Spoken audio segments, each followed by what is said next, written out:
Hey everybody, it's Pete Toll, aka PT Sports 84, back with another um, roster update video. 2K dropped a current roster update this morning, so wanted to highlight that pretty much. It's a small update again, so nothing major to talk about. But I'm also going to talk about an update to my um, roster for my 2002-2003 roster. I got my new monitor yesterday, so now can broadcast camera and all that stuff with the audio. So hopefully everybody can hear me and see me just fine.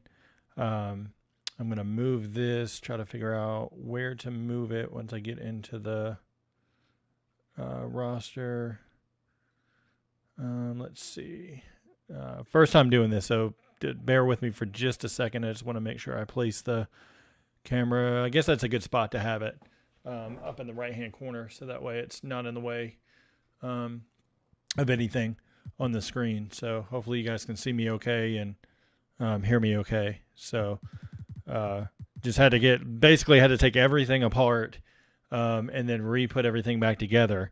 So I hope I hooked the audio up and video and all that stuff up appropriately. So, we'll see. But like I said, minor roster update for the current rosters. Nothing was changed for the all-time teams, the classic teams, the draft classes, or the NBA eras.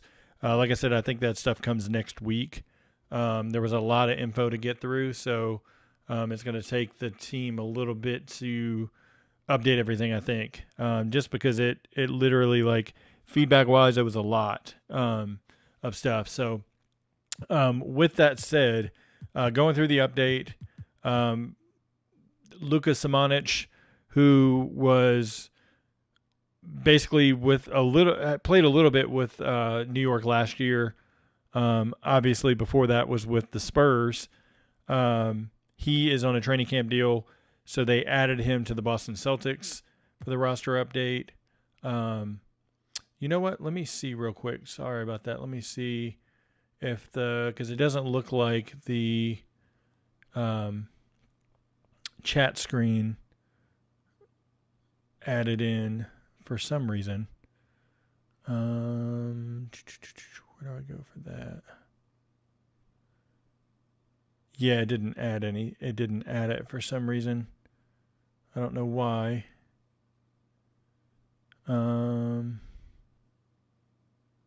Let's see.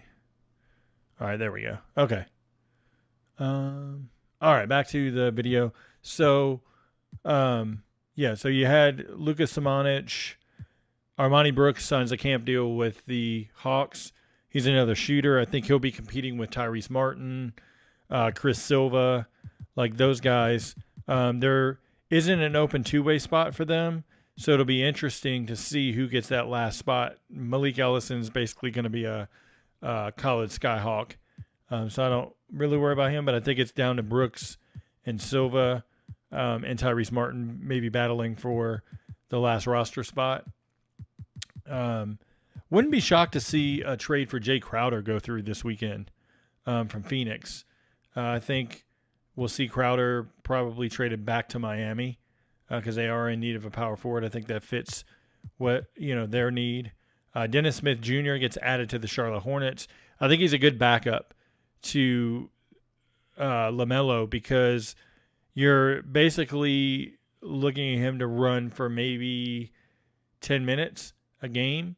So in small spurts, he can be a scorer if need to be, like a driving scorer. He's not a good shooter, obviously, but could drive and score a little bit. Don't think he's that great of a distributor, but can help them on the second unit. The only question I wonder is if James Bouknight's on that second unit. I would assume they would want Bouknight to step up and be kind of a bench scorer along with Kelly Oubre. So I don't know with Dennis Smith as far as a scoring role, but we'll see. The Utah Jazz, obviously, in selling mode. They're going to sell off their other veterans, I think. I don't know that they can get rid of Conley because of the contract right away, but I think you'll see Rudy Gay traded before the season. And you'll also see Jordan Clarkson traded before the season.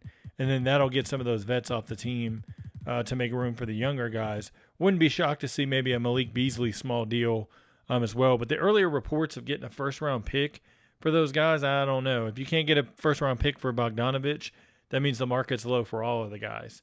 And that's why we haven't seen a deal made. With that said, we could see a deal with Danny Ainge at any time. So there's no telling what'll happen. Sacramento's interesting. They didn't make any moves here, but they officially signed Quinn Cook and KZ Okpala. Okpala was already on the roster previous.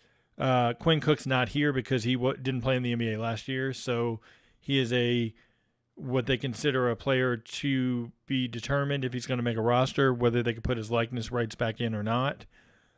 Because for those who don't know, if a player did not play the previous season in the NBA, they cannot be put into NBA 2K again without a formal agreement with 2K or through the NBA Retired Players Association. And obviously with Quinn Cook and some younger guys, they're not retiring, so they wouldn't be in the Retired Players Association, which means they have to reach a deal with 2K, which, don't know if that's going to happen or not. Last update, Archie Diacono got added. I would look to see Shpi Mikhailuk making the roster. I think he has a good chance as another shooter. They need all the shooting they can get. He could get that last roster spot, I think. The Lakers are interesting. I thought they were in on the Bogdanovic deal, but guess they're going to roll in the season as is, which is interesting to say the least.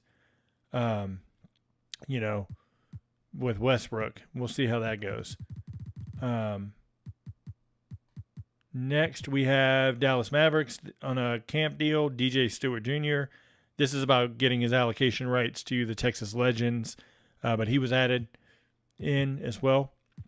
Chris Chiozza was added last update to the Brooklyn Nets. He has a chance to maybe make the team. He's kind of competing there with Yuta Watanabe. Some end of the roster spots. It'll be interesting.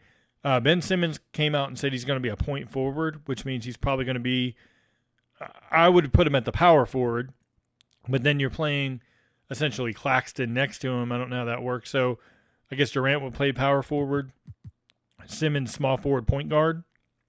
So then it comes down to is Curry coming off the bench, because if you're playing Simmons and Durant at the forwards, then Curry's coming off the bench or Joe Harris is coming off the bench at the 2. So it would be interesting to see how that lineup shakes out.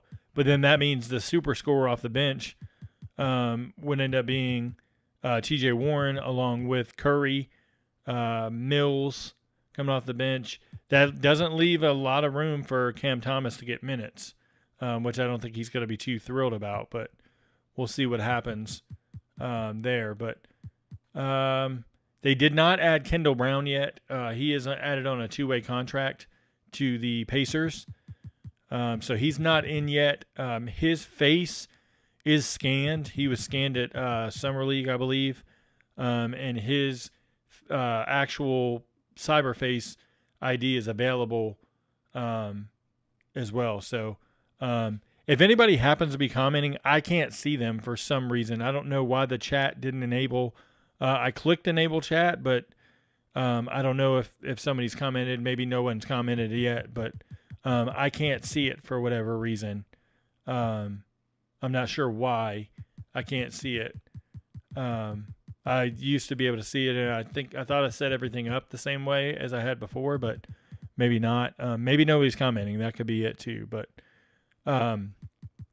little known nugget, they added Kemba Walker last update into back to the Pistons because he hasn't been waived. So they did add him back in. The big piece of this roster update is Bogdanovic is traded to the Pistons. Obviously going over to the Jazz. We touched on them. Kelly Olynyk, who might be a serviceable backup for them. He could probably be moved elsewhere. Saban Lee's a flyer. They could take a point guard if they're not happy with Jared Butler. But here you get Bogdanovic, pairs nicely at the power forward spot with Sadiq Bey at small forward. You've got Cunningham will probably play the point guard spot, I assume. And then Jaden Ivey, even though Jaden Ivey's shorter than Cunningham, they want Cunningham, from everything I've seen, Dwayne Casey wants Cunningham on the ball. And that allows Jaden Ivey to focus as a combo guard on and off the ball. So he's actually going to be the shooting guard. Up front, Isaiah Stewart's battling with Marvin Bagley, Nerlens Noel. I don't think that we see Jalen Duren as much to start the season. He'll play in spurts, but not as heavy, reliable minutes as some assume. And so we'll see what happens with the Pistons. But I like them a lot better having Bogdanovic there. It shows that they're competing and trying to improve as they go. And they'll have cap space moving forward, which is even better for them. Another team that a lot of people aren't really talking about as far as roster cuts go, Houston Rockets have a lot of players they've got to make a decision on. Rumors are Boban will make the team, so then likely it'll be Chris, who's going to be out with injury, Willie Cauley-Stein, Trey Burke, and Sterling Brown pretty much waived or traded for the most part. So we'll see what happens overall with the roster. But last update, Frank Jackson got added in. I think that was it for this update as far as the current rosters go. Like I said, there wasn't much in this roster update. Oh, the other one is they took off Justin Tillman, who was previously on the Denver Nuggets as a training camp signee. He was removed as he didn't end up signing with Denver. I don't know if he got a deal overseas or he's maybe signing with another team for camp. Not entirely sure what's happening with him. I thought he had a decent chance to get a front court rotation, but then I guess when Gillespie and Jack White got signed to the two ways, he didn't really see a formidable role there. There's other teams that have two-way spots open that have only filled one on the team, so it'll be interesting to see if he can land a deal, somewhere as a big man backup, because he has talent.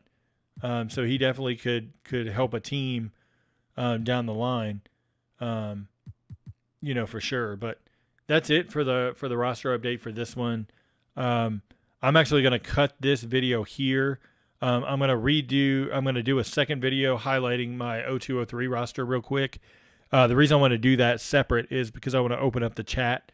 If it isn't working, I want to figure out why real quick. So I'm going to end this one here on a short video, just highlighting the update. That's all we got.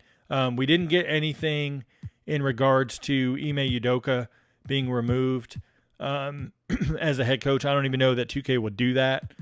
Joe Mazzulla is available as a assistant coach, so they could do it if they wanted to, just all out remove Ime Udoka for this year, and then put Mazzulla in, and then add Udoka in for 2K24.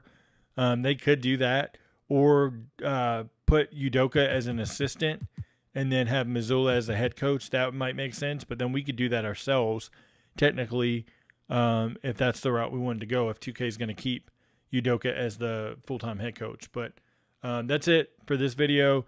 If you like the short video, you like the content, please hit the like button, subscribe. I'll be back in about 3 to 5 minutes with my 0203 roster, just going through it. I am going to go ahead and release it today. It's not finished, but want to go ahead and get it out because I've had a ton of people DM me in the last day and a half asking about it. So stay tuned for that. Thanks, everybody, for watching this video, and I'll be back in a few minutes with another one.